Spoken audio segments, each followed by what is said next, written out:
السلام علیکم دوستو، اردو داستان چینل پر خوش آمدید۔ آئیے سنتے ہیں دشت جنوں قسط نمبر 63۔ معزز سامعین، آپ سے امید کی جاتی ہے کہ ویڈیو کو لائک کریں اور چینل کو بھی سبسکرائب کر لیں، شکریہ۔ تہ خانے کا راستہ بند کر کے انہوں نے پلنگ سرکا دیا اور دروازے وغیرہ چیک کرنے کے بعد ڈرائنگ روم میں آ کر بیٹھ گئی۔ فائرنگ کی آواز اگر باہر سن بھی گئی ہوگی تو نیلا کو یقین تھا کہ محلے کا کوئی بھی شخص تحقیق حال کے لیے نہیں آئے گا۔ دہشت گردوں نے شہر میں قیامت مچا رکھی تھی۔ بعض علاقے تو رات بھر فائرنگ سے گونجتے رہتے تھے۔ پولیس ان دہشت گردوں پر قابو پانے میں بالکل ناکام رہی تھی۔ بے گناہ عوام کو سڑکوں پر گولیوں سے چھلنی کیا جا رہا تھا، گھروں میں گھس کر انہیں موت کے گھاٹ اتارا جا رہا تھا، مگر کوئی انہیں بچانے والا نہیں تھا۔ پولیس کے اہلکار فرض شناسی بھول گئے تھے۔ پولیس کی گشتی پارٹیاں ان علاقوں میں گھومتی رہتی تھی جہاں قدرے سکون ہوتا۔ وہ لوگ متاثرہ علاقوں کی طرف جانے سے گریز کرتے، انہیں عوام سے زیادہ اپنی جانیں عزیز تھی۔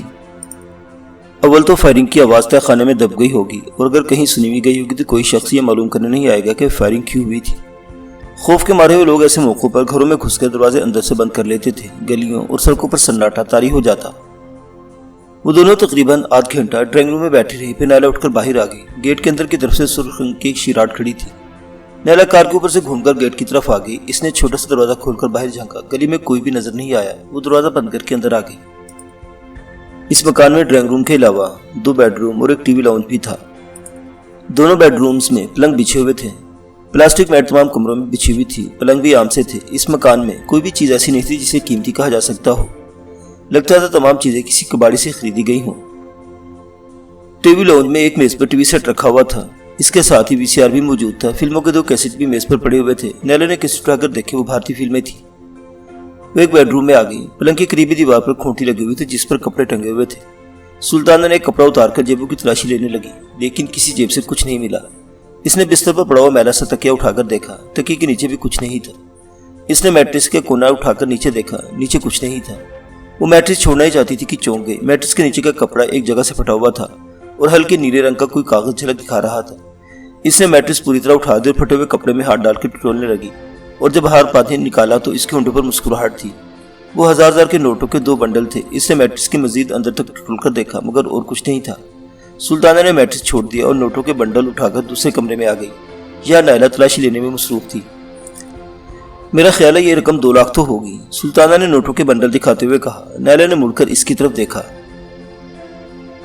دوسرے کمرے میں میٹرس کے اندر چھپائے ہوئے تھے۔ سلطانہ نے جواب دیا، یہ میٹرس بھی چیک کرو، میں الماری دیکھتی ہوں، نیلا نے کہا۔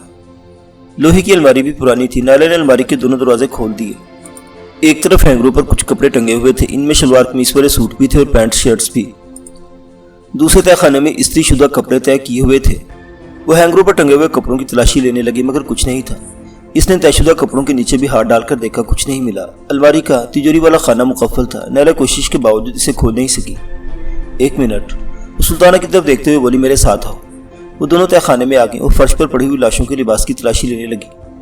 شرافت کے لباس سے کچھ رقم برآمد ہوئی۔ شوکت کے لباس سے رقم کے علاوہ اس کا شناختی کارڈ اور چابی کا گچھا بھی برآمد ہوا۔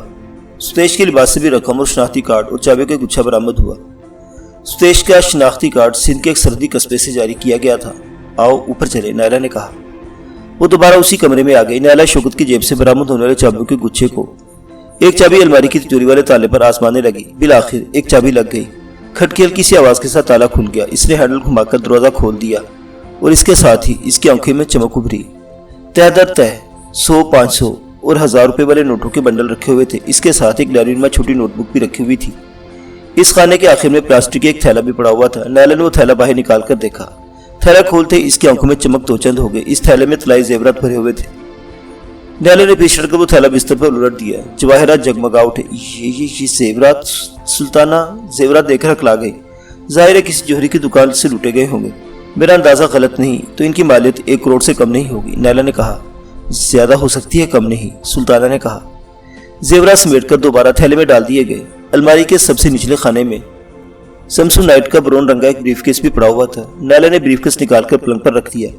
بریف کیس لاک نہیں تھا۔ اس سے بریف کیس کھولا تو ڈھکنے کے اندر کی طرف سے اس تالے کا خفیہ نمبر بھی لکھا ہوا تھا۔ نیلا نے وہ نمبر ذہن نشین کر لیا اور الماری سے نوٹوں کی گڈیاں نکال کر اس میں رکھنے لگی۔ 100 والے نوٹوں کا ایک بنڈل باہر رہنے دیے گا۔ سلطانہ نے دونوں بنڈل اس میں رکھ دیے تھے۔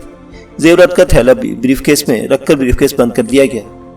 نیلا نے بریف کیس الماری کے نچلے خانے میں رکھ کر الماری بند کر دی اور وہ دونوں ایک بار پھر تہہ خانے میں آ گئی۔ اب وہ لکڑی کی ان پیٹیوں کا جائزہ لینے لگے جو ایک دوسرے کے اوپر نیچے رکھی ہوئی تھی۔ لکڑی کی ان پیٹیوں میں اسلحہ بھرا ہوا تھا، جدید ترین آٹومیٹک رائفلیں، پستول، ریوالور، دستی بم، راکٹ اور ہزاروں کی تعداد میں گولیاں بھی موجود تھیں۔ ان پیٹیوں کی پچھلی طرف ایک چھوٹی سی میز پر وسیع حصہ عمل والا ایک وائرلیس سیٹ پڑا ہوا تھا۔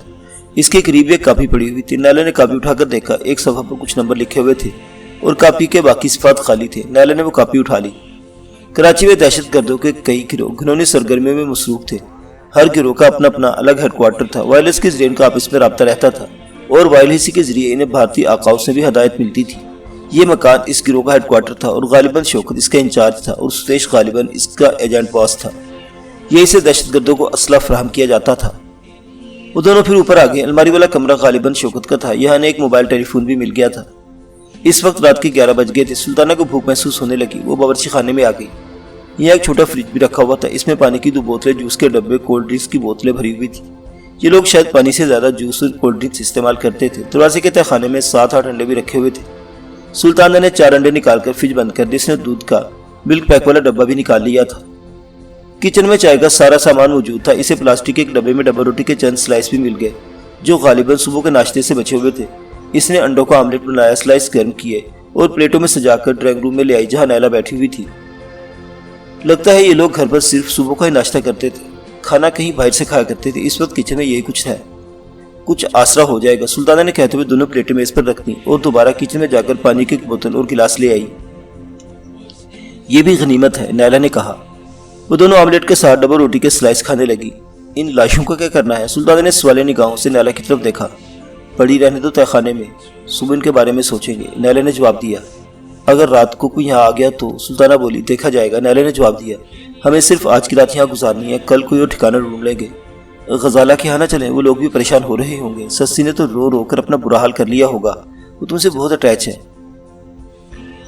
ابھی ان کے ہاں جانا مناسب نہیں ہے، نیلا نے جواب دیا۔ شاہ نواز اور انسپکٹر کھوکر ہماری طاق میں ہوں گے، ذرا اس معاملے سے نمٹ لیں، پھر انہیں بھی دیکھیں گے۔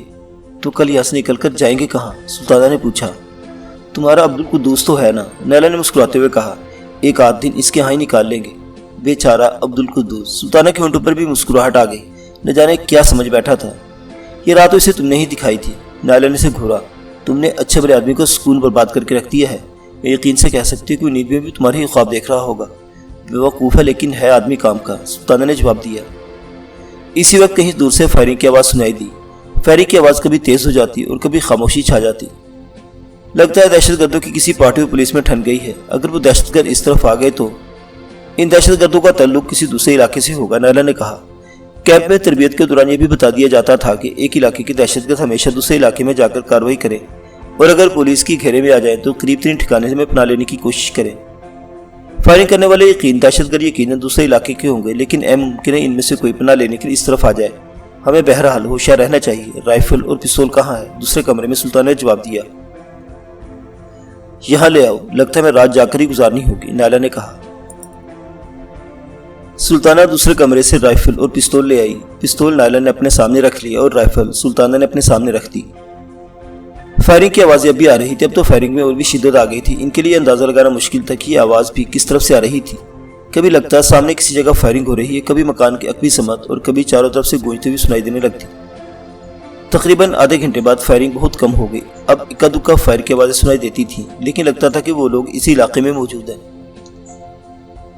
نیلا اور سلطانہ اس فائرنگ کے بارے میں گفتگو کر رہے تھے کہ دھپ کی آواز سن کر دونوں چونک گئے۔ یوں لگا تھا جیسے کوئی دیوار سے کودا ہو۔ نیلا نے فوراً ہی پستول اٹھا لیا اور رائفل بھی سلطانہ کے ہاتھ میں پہنچ گئی۔ کچھ دیر بعد دروازے پر ہلکی سی دستک کی آواز سنائی دی۔ اس کے ساتھ ہی سرگوشانہ انداز میں پکارا جا رہا تھا، شوکت دروازہ کھولو، میں عامر ہوں، دروازہ کھولو شوکت۔ نیلا نے سلطانہ کو اشارہ کیا۔ وہ ڈرائنگ روم کے دروازے کے پیچھے کھڑی ہو گئی۔ نیلا پستول لے کر بیرونی دروازے کی طرف چلی گئی۔ وہ دروازے کے ساتھ لگ کر آواز سننے کی کوشش کرنے لگی۔ باہر جو کوئی بھی تھا سرگوشانہ انداز میں شوکت کو پکارتا اور کبھی شرافت کو آوازیں دینے لگتا۔ نیلا کو یہ اندازہ لگانے میں دشواری پیش نہیں آئی تھی کہ وہ اکیلا ہی تھا۔ اس کا یہ اندازہ بھی درست نکلا کہ اس علاقے میں فائرنگ کرنے والے دہشت گردوں کا تعلق کسی دوسرے علاقے سے تھا اور ان میں سے ایک پناہ لینے کے لیے یہاں آ گیا تھا۔ دروازہ کھولو شوکت، پولیس میرے پیچھے لگی ہے، آواز پھر سنائی دی۔ نیلا نے دائیں ہاتھ میں پستول سنبھالا اور بائیں ہاتھ سے دروازے کی لاک کی ناب ہٹا دی اور ہینڈل گھما کر دروازہ کھول دیا۔ باہر آمر نامی جو شخص موجود تھا وہ دروازے کو دھکا دے کر اندر آ گیا۔ نیلا دروازے کے پیچھے تھی۔ وہ شخص جیسے ہی اندر داخل ہوا، نیلا نے پستول کی نال اس کی پشت سے لگا دی۔